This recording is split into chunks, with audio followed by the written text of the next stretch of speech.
We have one more joining. Oh, welcome, friends. Thank you so much for joining us today. If you don't know me, my name is Randy. I'm your host today. It is my privilege, my pleasure to be with some beautiful human beings that, gosh, are going to participate and make this workshop be something much greater than I could do individually, even if Larendee and I were collaborating on this. Everyone that's involved with this event, just their presence adds something of value. Okay.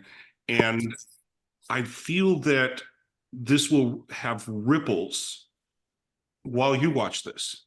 Okay. This is our intention we're setting here, that we're creating something dynamic for ourselves in this moment, but also something that will affect the ones who are watching this recording. So if you are someone who is not involved with the discussion, please know that we will be available for you in the future if you ever reach out in need of, I don't know, some type of question being answered, or want to be involved with future workshops and such. Speaking of which, this is an introductory to a 12-week program that Larendee facilitates with Doug. Okay.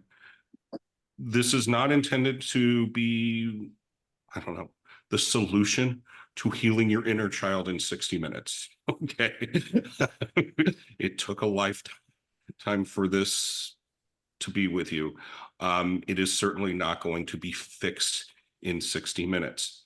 Although, again, another one of our intentions here is to give you an introduction, a beginning of the process that'll give you maybe something that can germinate, be nurtured by you with your intentions and such, that this is a beginning of a healing process or a continuation of a healing process that you've already begun. So that being said, I'd like to introduce you to the woman who is facilitating this. If you haven't met Larendee before in a previous workshop, Larendee has well over 30 years experience doing this type of work.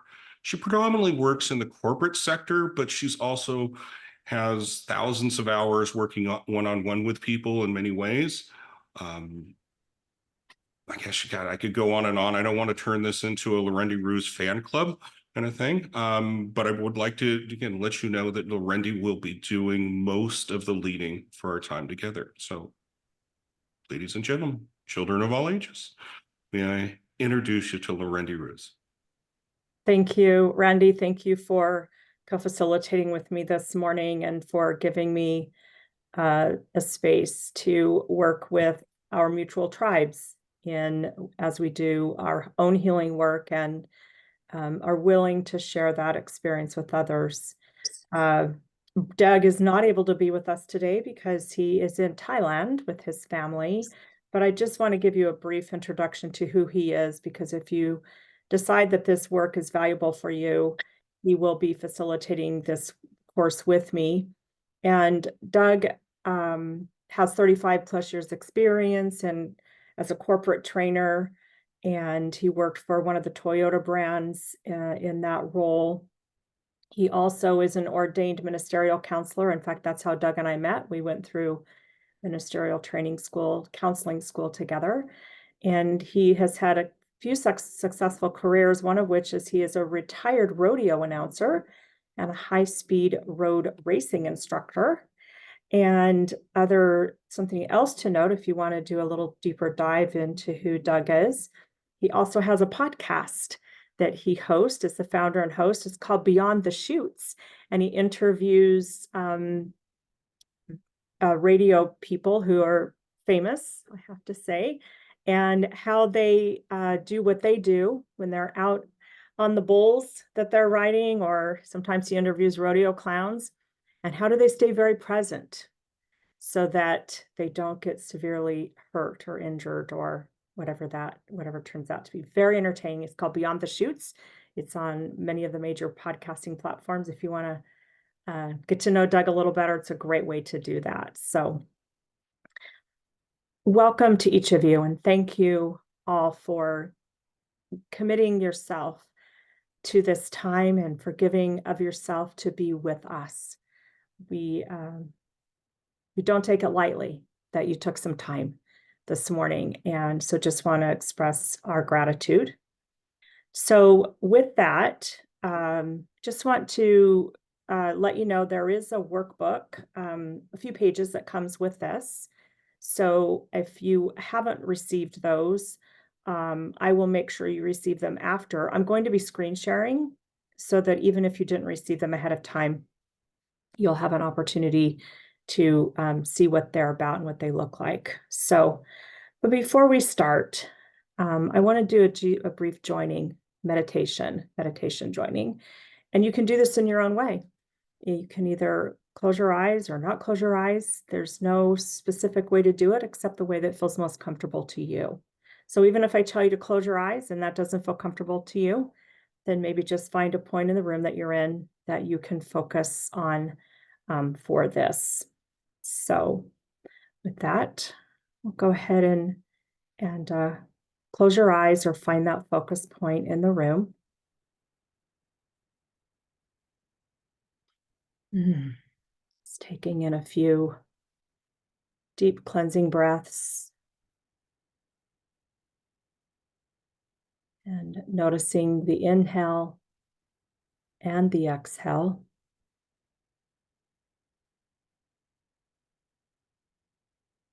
Just feel yourself relax. Bring awareness to any tension areas in your body. Could be in your neck, your upper or lower back, maybe your legs or your arms, and just bring awareness to that. Now, as you breathe, allow the breath to bring relaxation to those areas. We're just going to sit with this for a moment.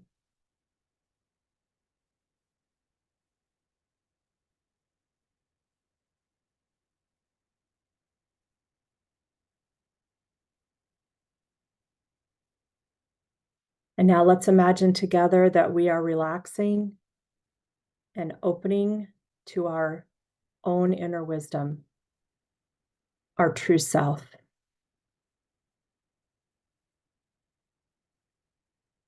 That highest awareness within us that knows what's in our best interest, even if sometimes we forget or don't remember.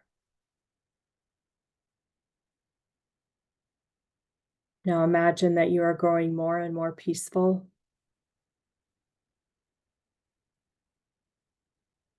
more relaxed.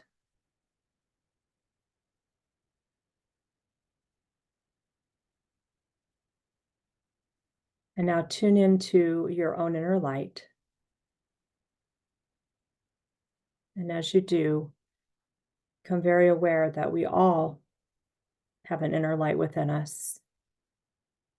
And allow that inner light to fill our awareness collectively.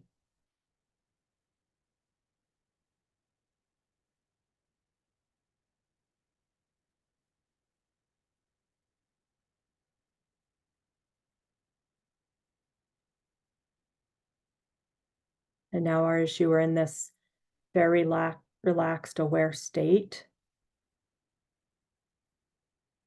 mentally extend love to each person who was able to join us today in this moment in time, this holy instant. And now extend love to individuals in your life whom you're in relationship with, without any judgment or differentiation. Just allow that love to flow to them. Could be a close family member, a friend, could be someone in your neighborhood, could be your grocer, the dry cleaning person who serves you every week or month, whomever. Now just sit for a moment, extending that love.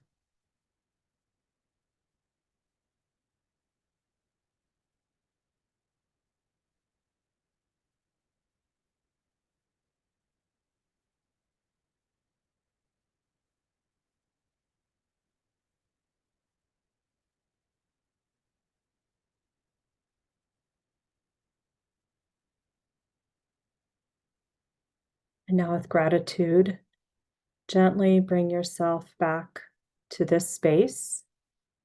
When you're ready, open your eyes and gently rejoin this space. Thank you so much.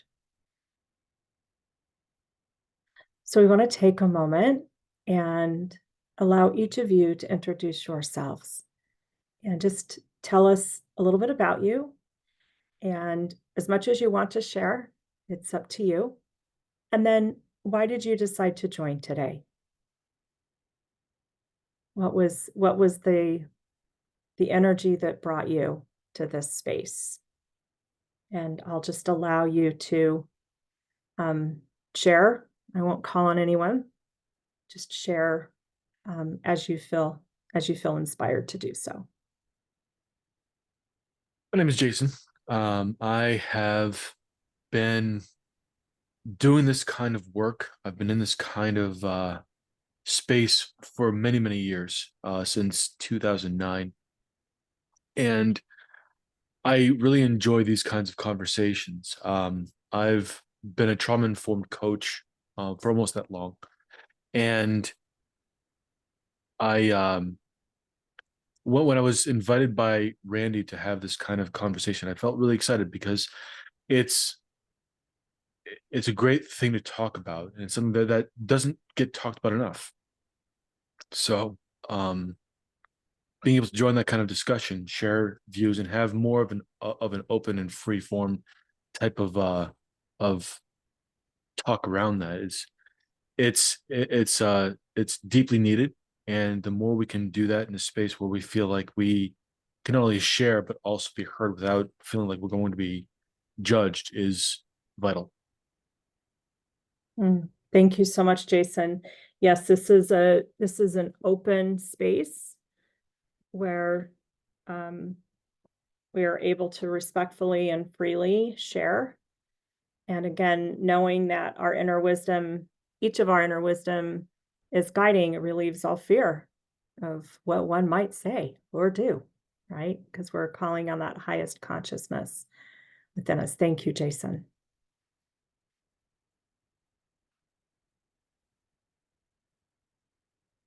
I think Carter had her hand raised right after that, and then I'll follow Carter. Thank you, Erin. Thank you, Carter. It sounds like a very similar format to way Randy has approached Easier Ways in his Facebook group. And I've really enjoyed that because it generates positive support without being advice-like. So it's more statement oriented than directed towards a particular person, and that I think encourages openness in lots of different directions. But yeah.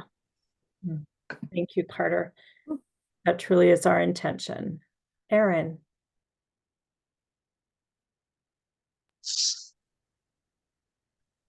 Totally forgot what I was going to say. Why am I here? So I'm Aaron.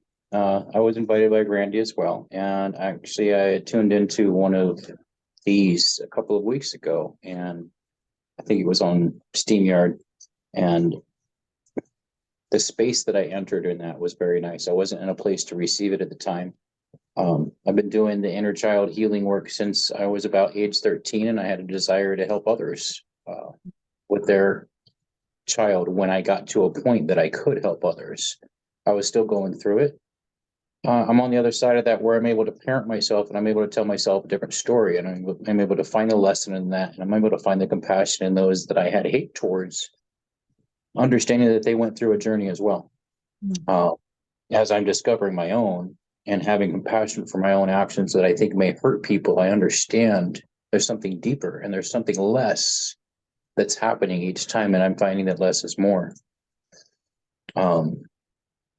That goes all over the place, but that's the micro macro of how my thought works. I'm looking forward to seeing how what I learn here, I can kind of comb over my memories and use as a blanket, as a comforter, and as some rigidity. Mm. Thank you, Aaron. I love that. I love that metaphor, a warm blanket. We actually, throughout this 12-week course, that's one of the metaphors that we use.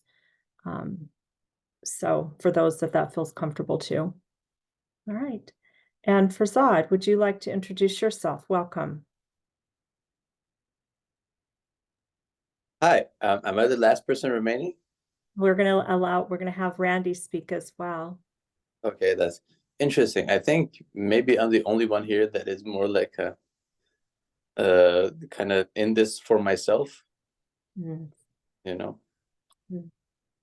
Yeah, I'm on a healing journey, and I was brought to inner child work about 3 months ago, and it feels very intuitive and right to me. Mm. And yeah, I'm trying to kind of make space and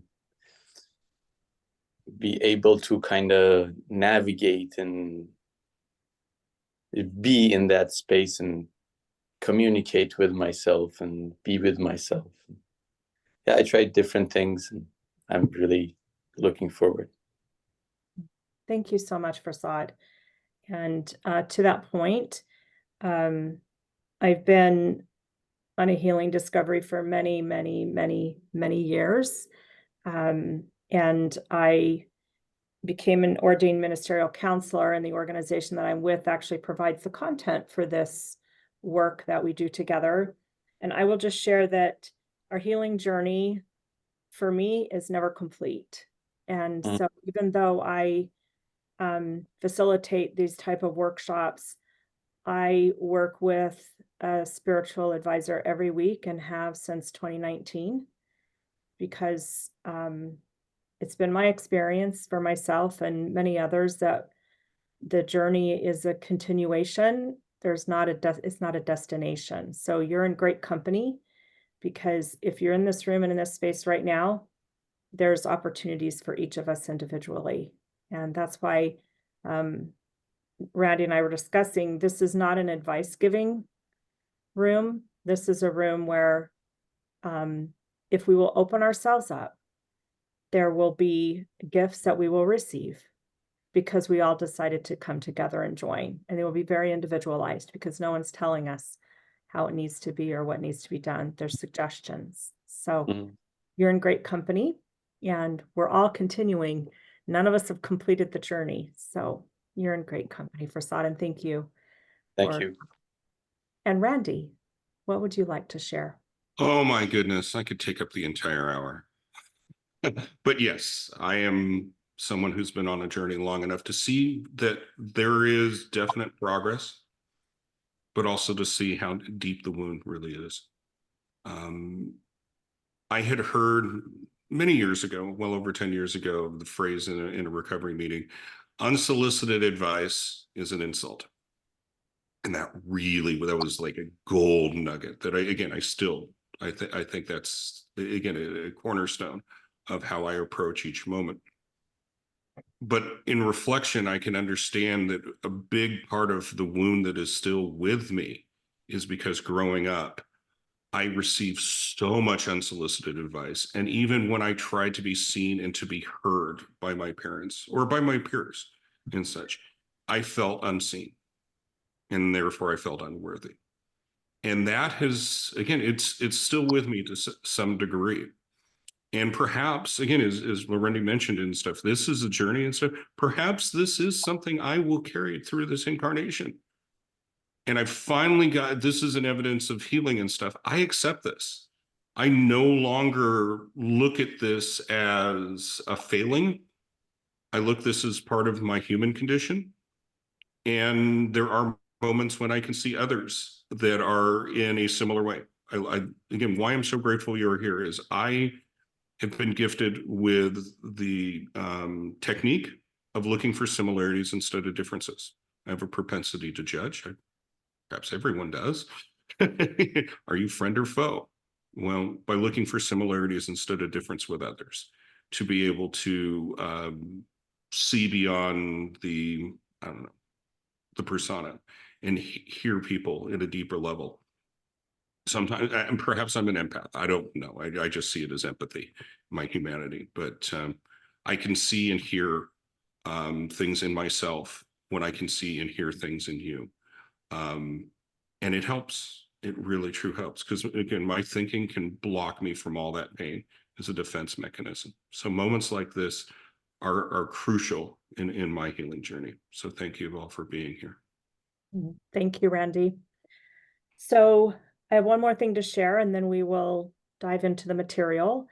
And that is one of the many texts that I have studied over the years that has brought me great peace and been a bit of a compass for me in finding myself in peace first, so that I can make, with my highest self, make the best decisions for me. It comes from A Course in Miracles. And the paragraph I would like to read together or this morning is: in time we exist for and with each other. In timelessness, we coexist with God.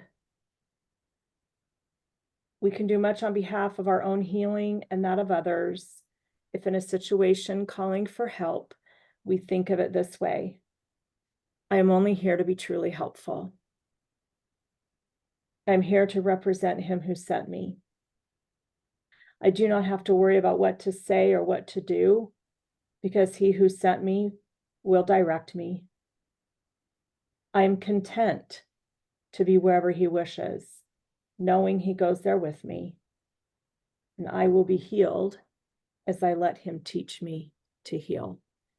So again, not so much gratitude to all of you today for being willing to be part of my healing journey and gifting of yourself to be part of my healing this morning. I'm going to go ahead and share my screen, and we're going to go ahead and immerse ourselves right away into the material. And if you haven't received this from me, no worries. We'll send it to you afterwards, but you can just allow yourselves to be very present for now as we walk through this. So this is, there's an entire workbook called the Healing Inner Child Program Workbook that you would receive should you decide to take this 12-week journey with us. And I love this picture because it has so many different avenues and symbolisms of the inner child, the highest within us, light, and so forth. So just want to share, so grateful, and want to give a shout out to Pathways of Light organization, who has ordained ministerial counselors that they have, that we certify all over the world. I'm really fortunate to be able to be one of their adjunct facilitators and help individuals who want to take the pathway toward an ordained ministerial certification to facilitate programs such as this. I'm really fortunate to be on their facilitation team. So during this is actually a 12-week program. So during this program, the opportunity is for you to give your mind the assignment of paying attention to what your needy inner child says. Each of you shared examples of how, as a young child, you didn't feel heard, and you've been on this path of acknowledgement and allowing the inner child to have a voice. And that was also part of my journey, because of some health issues that my mother had from the age of about 4 years old, I was put into a caretaking role for her and my siblings. And it set me up for a long path of believing that that was my role.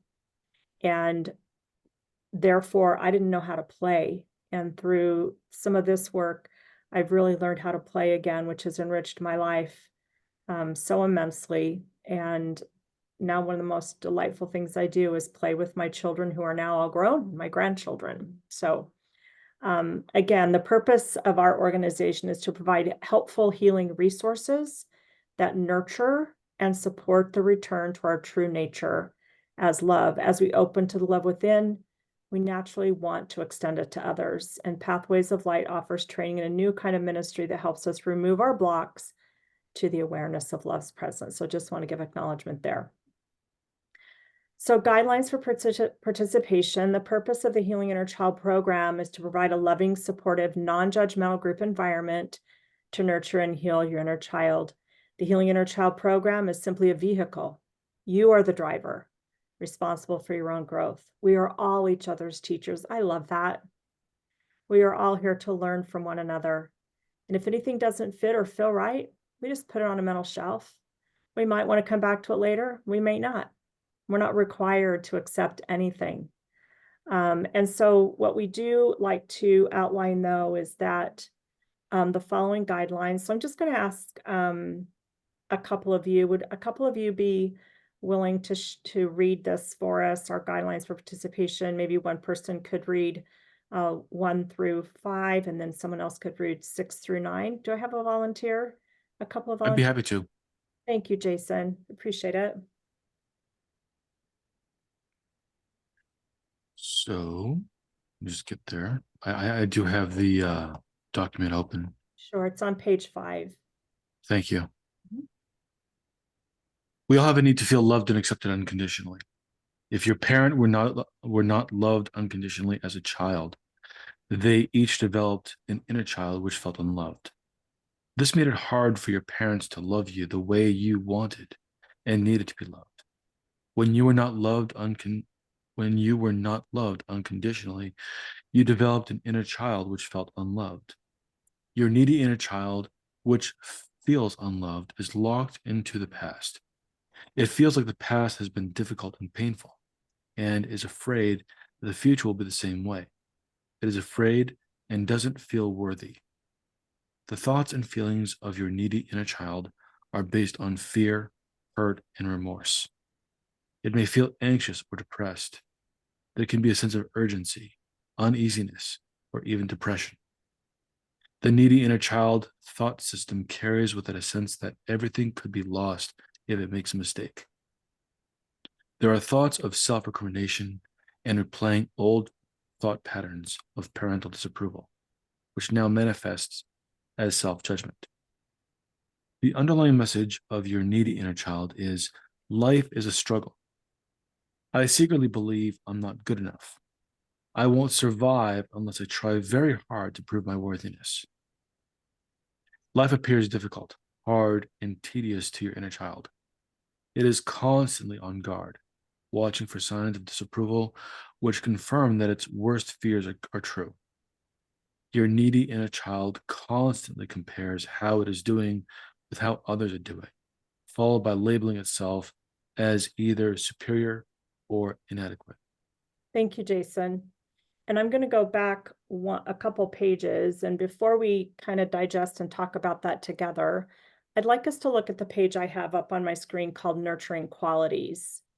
And with what Jason just shared and what we just read together, would love for you to look at this list and just identify 3 or 4 characteristics that you would like to nurture in yourself. And if the characteristic isn't on this list, that's okay. You can, if another one comes to mind, please feel free to write it down and just make a note of it. And I'd like you to just take a moment. I'll be quiet and ask you to look at this list and pick 3 or 4 characteristics that you would like to nurture within yourself as we do this work together this morning.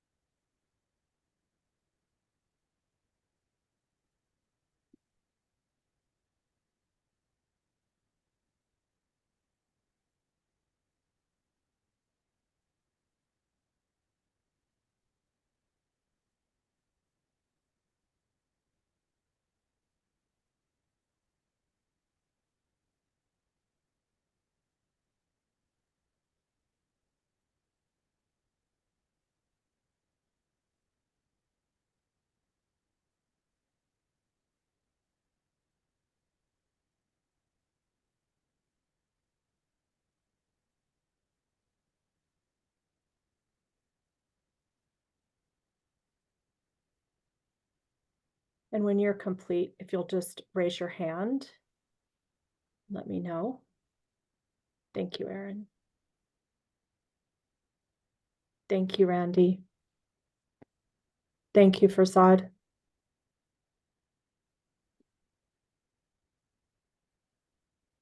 Thank you, Carter. Thank you, Jason. All right, and I'm just going to ask us to each share the 3 or 4 qualities without explanation. Just say the words for us, please. And if it's okay, I'm just going to kind of move this along. I'm just going to call on you. And if you don't wish to share, just say pass. Totally fine. Jason, would you please share your 3 or 4 qualities? Sure. Non-judgmental, empathetic, and accepting. Thank you. Randy? Open to spirit, self-empowered, giving. Thank you. And Carter?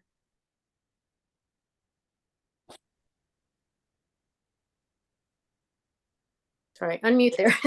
The open-spirited, calm, playful, self-empowered, and focused.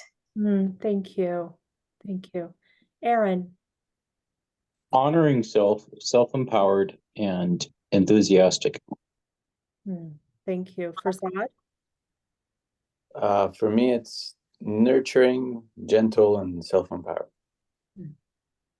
And I wrote down open to spirit, flexible, and attentive.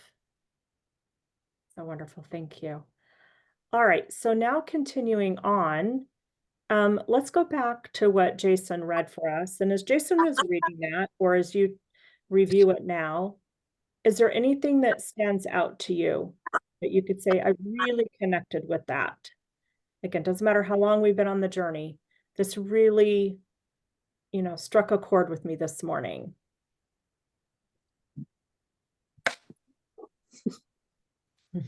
Well, Just- I'm sorry, Jason, would you like to?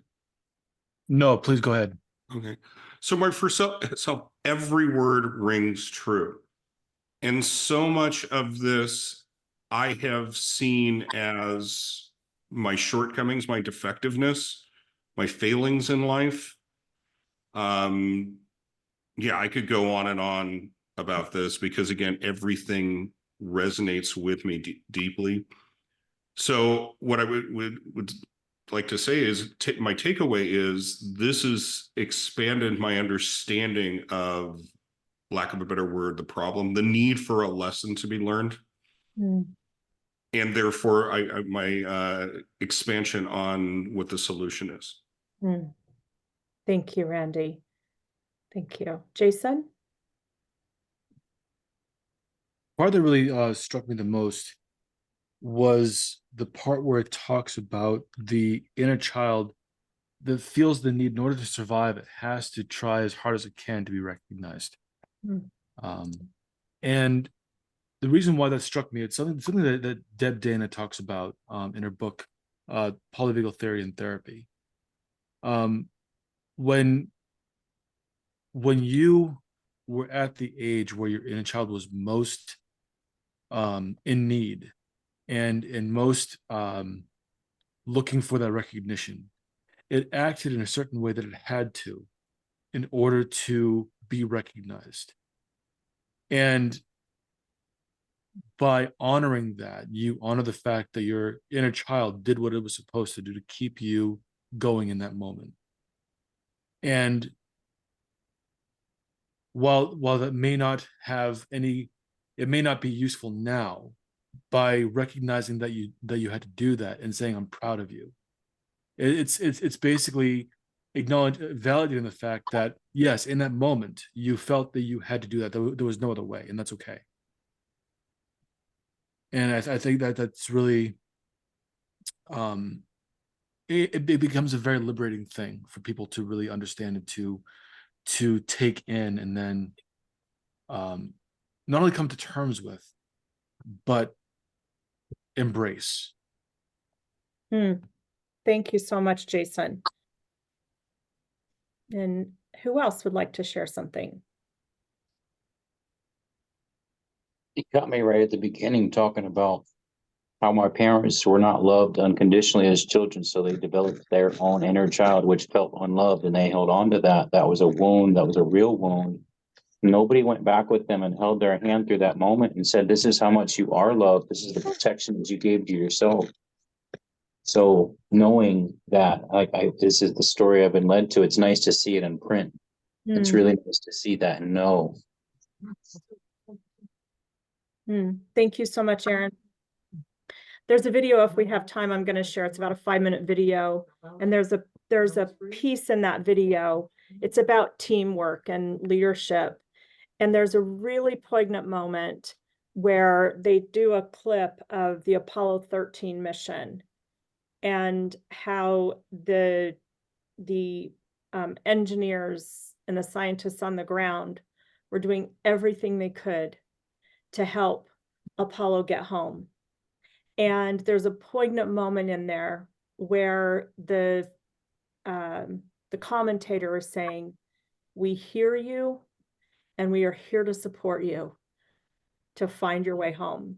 And whenever I watch that, my heart just feels, because I feel like that's what we all are for one another, is that we hear one another and we're here to help each of us, one another, walk shoulder to shoulder as we find our way home, and how beautiful that can be. And also what home looks like for us may not be the home of our childhood, right? We might have to, as we go through this work, we can create a different home environment that might be very different than the one we experienced, or might have some slight nuances. But ultimately, the home that we're talking about is the home that all parts of us within ourselves have the ability and capacity to create, that's warm, nurturing, inspiring, creative, and knows what's going to be in our best interest. So very good. Okay, so let's continue on. And let's can I add something? Yes, please do, Farsad. Thank you. Thank you. For me also, all of it resonated, but just the word needy, that just triggers me. Needy inner child, like that's a big, like, I used to judge that, let's say, and like, you know, it's, I don't know how to come to terms with it or how to look at it, but just wanted to share that. Thank you so much. So did I hear you correctly that when you hear the word needy, that triggers something for you that's uncomfortable? Yeah. Sure. It's got a big negative kind of load for me, and something that I can't be. Yeah. Thank you. Well, I trust that as we do this work together, that in the not knowing how to work with that, you will know something will emerge in your experience, maybe something that one of us will share from our own experience, or something that will come to you, and you will know how to hold that or how to release it, right? We don't know to say, well, you need to release that. I don't know that you need to release that. Maybe you need to, maybe it's more helpful to hold a space for it, a new context. So thank you though for sharing, and thank you for bringing that forward. Okay, let's read a couple more, and then we're going to do an exercise together. And I'm really, I really value people's energy and their time. So we will honor the time and have you on your way at about 10:05 Pacific time. So we won't keep you longer than you committed to. Your needy inner child looks at, can I have someone willing to read that for us? Jason, thank you for reading, and someone else who'd be willing to read these next few paragraphs for us. Carter? I'd be happy to, if you keep it on their screen for me. Absolutely. So Aaron, why don't you read the first 2 paragraphs, and then Aaron, why don't you read the next, or Carter? Aaron read the first 2, and then Carter read the second 2, please. Thank you. Go ahead, Aaron. Sounds good. Your needy inner child looks at life as a series of circumstances in which it's being attacked and needs to attack in return. It feels a need to keep up its defenses and protect its territory, whether it's physical territory or beliefs. To your needy inner child, life feels uncertain and sometimes frightening because it's afraid of making a mistake and being judged. It looks for escapes and ways to avoid responsibility because of fear of not doing it right. The judgment it fears may come from others, but more often it comes from the internalized critical parent. Your needy inner child believes it's the victim of the world. It sometimes takes a fatalistic attitude, believing that it cannot get what it wants, no matter how hard it tries. So why bother? It carries an underlying feeling of hopelessness and helplessness. The delight of living playfully with fresh imagination for each day is squelched. Go ahead, Carter. I'm gonna have to get close because it's hard for me to see. Can I make it bigger for you? Yeah. Oh, thank you. You're welcome. The way out of this needy inner child rut is first to gain a sense of detachment, which allows you to observe your needy inner child's thought system in action. Whenever there is a feeling of fear or tension in the body, you can know that there's an underlying attachment or identification with a needy inner child belief system. Let's see. The first step toward becoming a nurturing parent for your needy inner child is through non-judgmental observing. Observing with non-judgment and in love allows you the freedom. Oh, okay. Sorry, allows you the freedom, the detachment, and the perspective which follows deep healing. As you learn to be compassionate and understanding of your inner child, the journey to healing begins. If this is done consistently, the needy inner child begins to feel safe and eventually sees a new path. And I can't see anymore. Oh, let me go up a little more. Thank you. Yeah. Let's see. Healing. If this is done consistently, the needy inner child begins to feel safe and eventually sees a new path, a new direction. As you continue this path of observing your needy inner child with love, a sense of hope that the past need not be repeated begins to emerge. Wonderful. And can I get someone else to read a couple more paragraphs for us? Randy, would you read the next two, please? Do you feel comfortable doing that? Yes, I do. So there are several phases to this healing process. Consistency is important to help your needy inner child feel on solid ground. You need to approach your inner child with understanding, compassion, and unconditional love. This means changing a habit pattern. It means letting go of self-judgment and caring for and nurturing yourself in new ways. Self-judgment or self-recrimination never has and never will heal your needy inner child. Just like the man who feels better after he stops hitting his head against the wall, when you let go of self-judgment, you feel better. Battering your inner child is never the solution. It just reinforces the problem. Inner kindness, gentleness, and consideration always help. Thank you. And for Zod, are you in a position where you would like to read a couple paragraphs for us? I think so. Let me try. We're at when you consistently treat. Okay. When you consistently treat your inner child with kindness, gentleness, and consideration, changes can occur in a short time. It may feel like a miracle. Sadness and depression are replaced by a new sense of hope and a growing sense of inner confidence that life can be better. As this new nurturing parent treatment of understanding and unconditional love continues within you, gently and surely a transformation occurs. This transformation process starts at very surface levels and moves to very deep layers within your psyche. It is helpful to be patient and consistent with this healing process.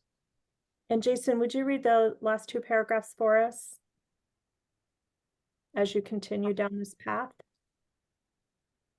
Be happy to. As you continue down this path of nurturing and healing your inner child, you will feel more relaxed. You will have a sense of trust that you are safe and loved, which grows into a strong inner knowing that everything is all right. As you make a commitment to being your own nurturing parent, you will find yourself naturally healing the inner child in others. This reinforces and accelerates your own inner healing. Nurturing yourself with unconditional love is the royal road leading your inner child safely home. Thank you. So anything that anyone would like to share before we move to the discussion questions, anything that stood out to you that you want to to share? Farzad, how about you? Farzad, am I saying your name correctly? Yeah, that's pretty good. Okay, thank you. Anything you'd like to share that stood out to you in that last section we read? Yeah, these are like it's the part that I read about, holding yourself with gentleness and kindness and being consistent with that, and then something happening and opening happening that is that requires, I think, a lot of faith. Like that's another way to say is that that's a hard thing to do. It's a hard thing to be consistent with, because you can't, like, we're used to kind of force things and manipulate things and do this and have this outcome, but this is more of a, like, just be there and be patient. So it's hard to really maintain faith that, okay, it's gonna work. This is and to avoid kind of getting into like a struggle into, like, let's find a way to make this happen. Thank you so much, Farzad. Yes, it's as long as I've been doing this work, I'm still practicing that kindness, that gentleness toward myself. And like you said, your words, the faith that as I do these steps and I bring gentleness and compassion to myself, I will be guided in the best steps that I can take for myself that will help me in all of my circumstances and experiences. Thank you so much, Farzad. Anybody else like to share something? Absolutely, I would. This line that really rings for me is when you make that commitment to being your own nurturing parent, you find yourself naturally healing the inner child in others. And how beautiful is that, that you find that healing for yourself. And then I think what happens is we can look at others and find that they're not actually unhealed. They're being childlike, and that's our natural state. And what's wrong with that? We're just unique. If we find that that's not an offense. Thank you so much, Aaron. Wow. It's wonderful. Thank you. One thing I wanted to also add, I was going to speak on the same passage. I love that part, because something that I've noticed in the work that I do now, I work especially with helping people develop as leaders. And one thing I've noticed is that when you develop the inner sense of leadership within you, you are creating a sense of responsibility as well as establishing good boundaries. And I find that that's really one of the most important things, not only to be a good leader, but also to provide inner healing. And when you do that, you also model what that looks like to others. And people know what right looks like. They inherently know, whether they've lived it or not, they inherently know.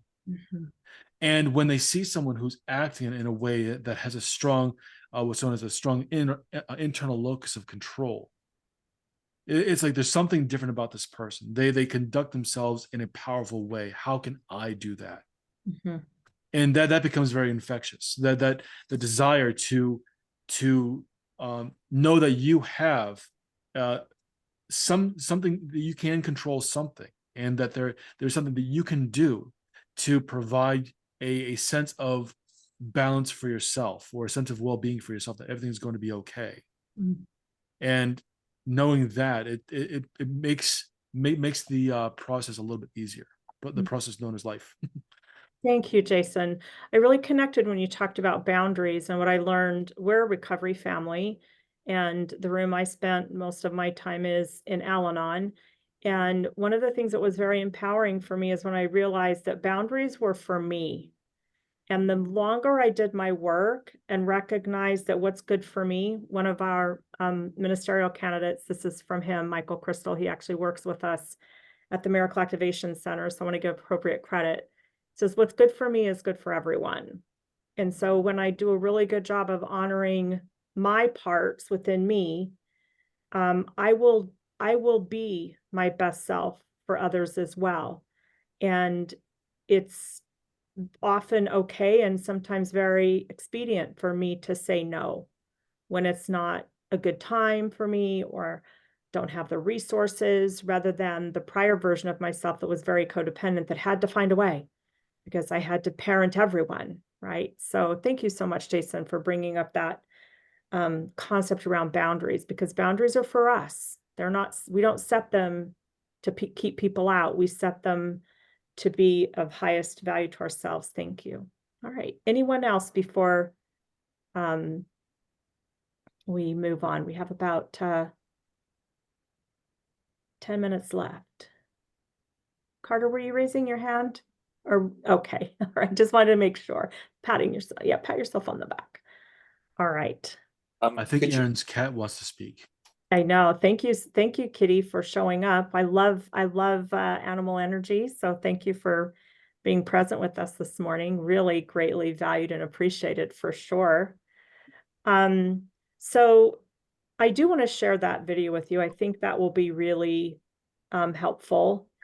What I would love for us to do before we do that, though, is I would love for you to take a moment, and you can either close your eyes to do this or just focus in an area in the room.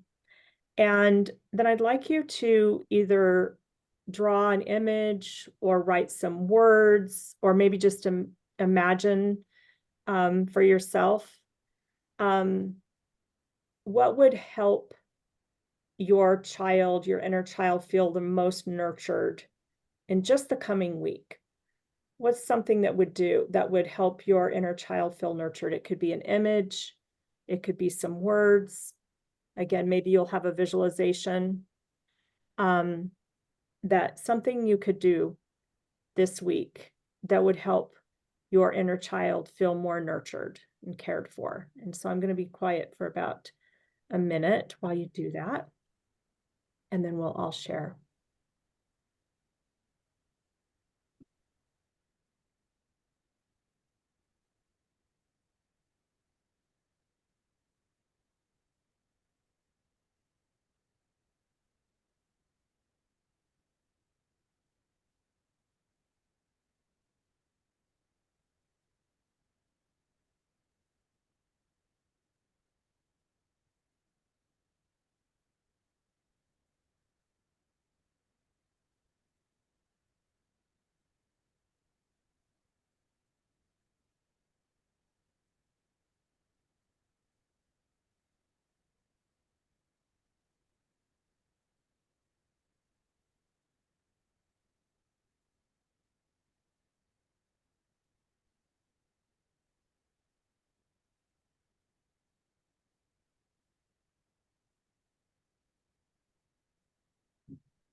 Okay, who would be willing to share what came to you?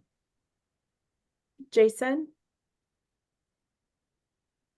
So the thing that came to me was to continue doing what I'm already doing, which is being of service to others. That that's something that for a long time I knew intellectually, but didn't actually put into practice, at least not the way that I am now. And I find that by being in that way, I'm able to not only get the kind of recognition that I want, but do it in a way that's of most benefit to others. It's the idea of being of service has been the ultimate game changer for me. Thank you. Thank you, Jason. Right, who wants to go next? I'll chime in. Thank you, Aaron.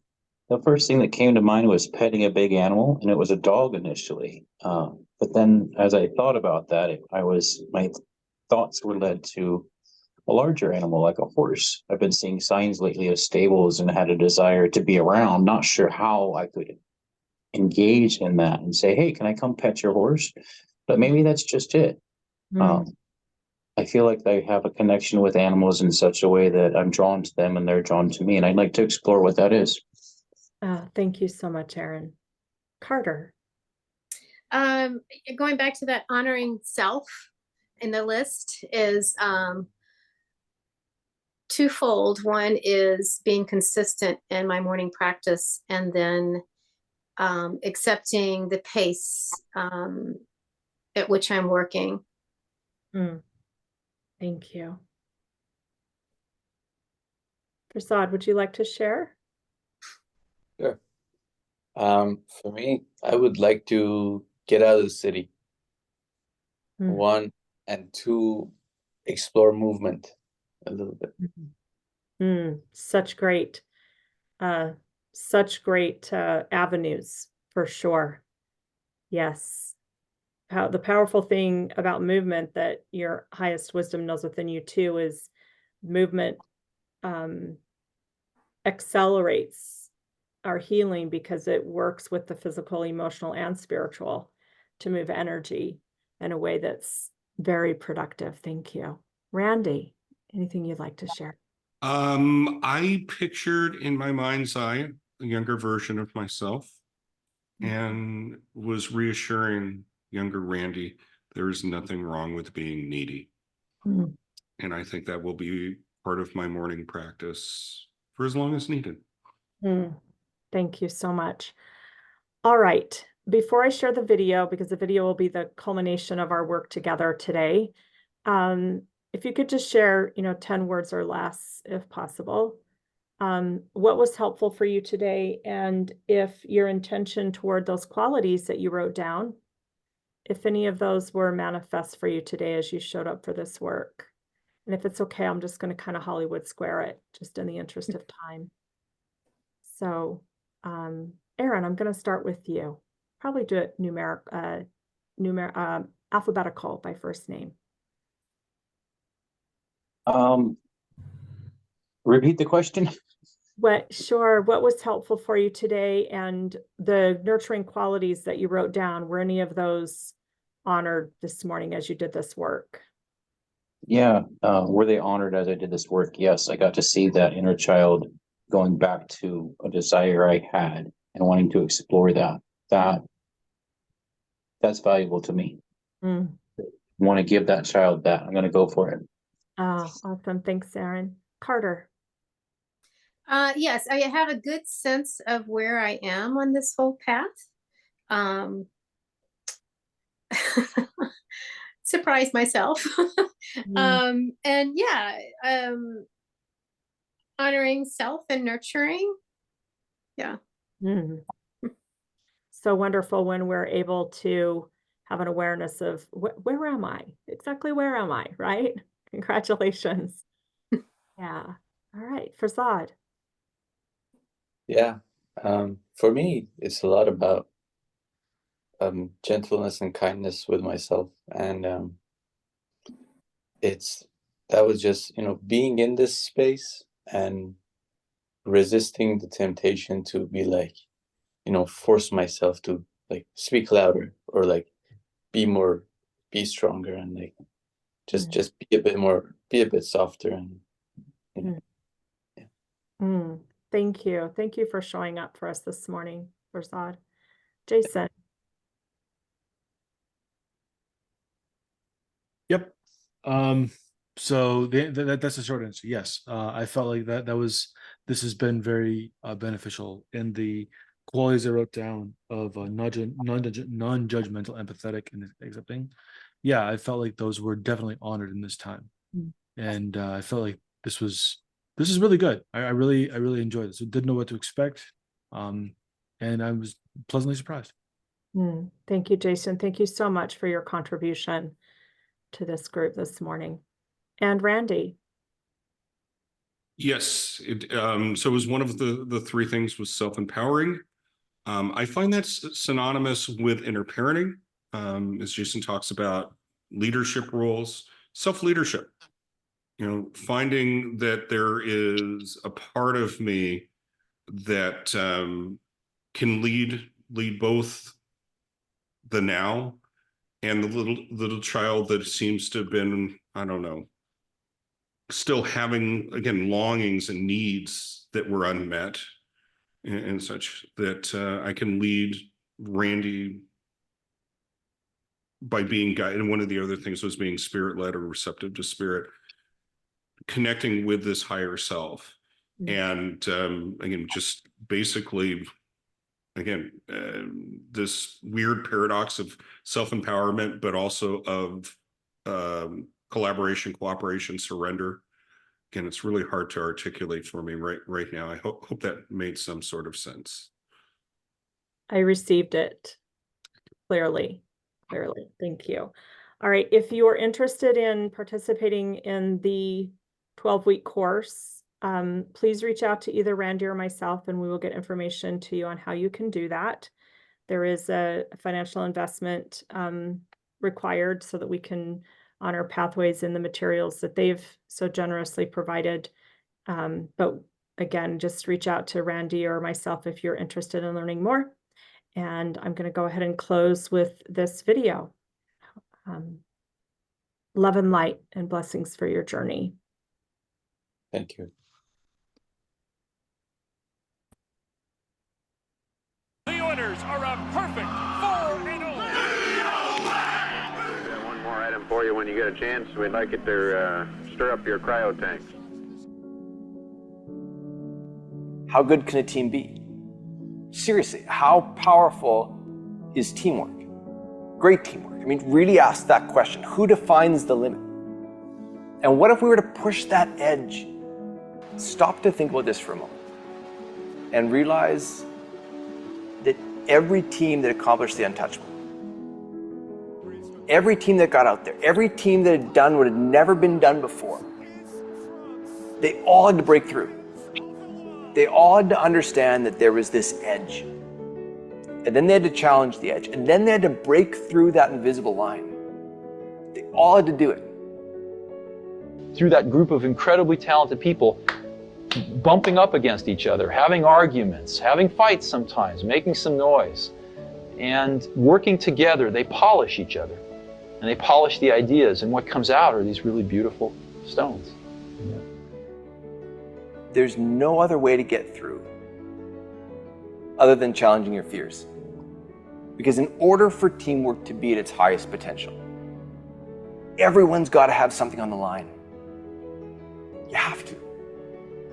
Otherwise, you're only partway in. At the end of the day, you're going to need to trust those around you. To fully trust. This is about us. And you can count on me. I think about New Zealand, this country with under 5 million people. And they have the best rugby team in the world, the All Blacks. Consistently the best in the world.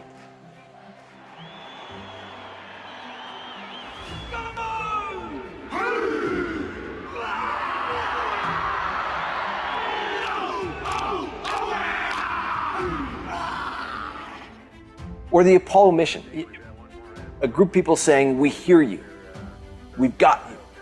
And all of our talents are on the line to get you home. That's teamwork. Think about the Beatles. All of that music that we know of theirs, all of it, was made in about 8 years.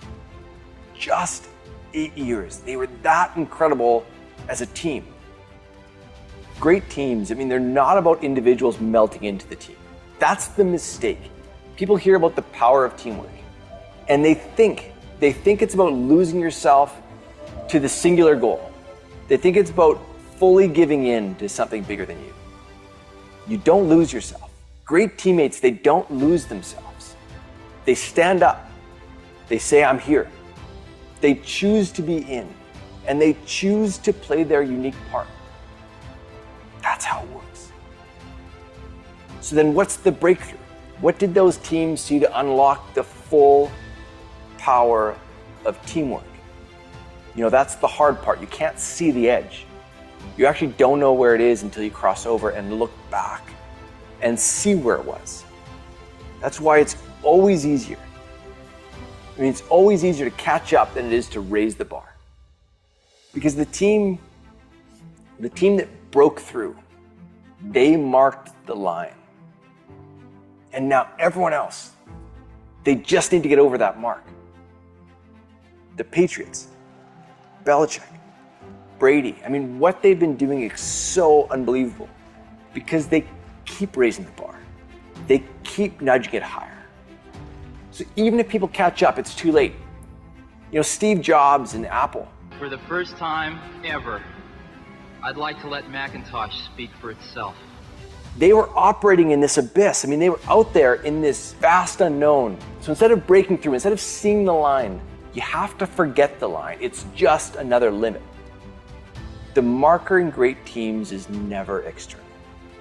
Because you're out in this unknown. You're out in this unmapped territory. So instead, the power of teamwork comes from a belief. It comes from a mindset. We can't get satisfied by the breakthroughs. We can celebrate them. We should celebrate them, but we can't be satisfied by the limits. That's what humbles me the most about great teams. That's what humbles me the most about the power of teamwork. Because it's almost like you've got to operate in the darkness, knowing you're lighting the path for everyone else, and still heading out there, still pushing that edge. That's how to unlock the power of teamwork. To copy at the point. And on the board, take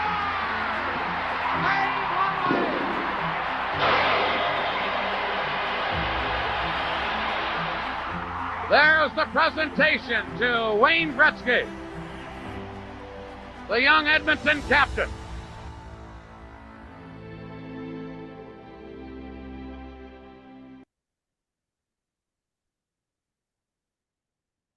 Thank you for being part of my team this morning as we journeyed home together. Namaste.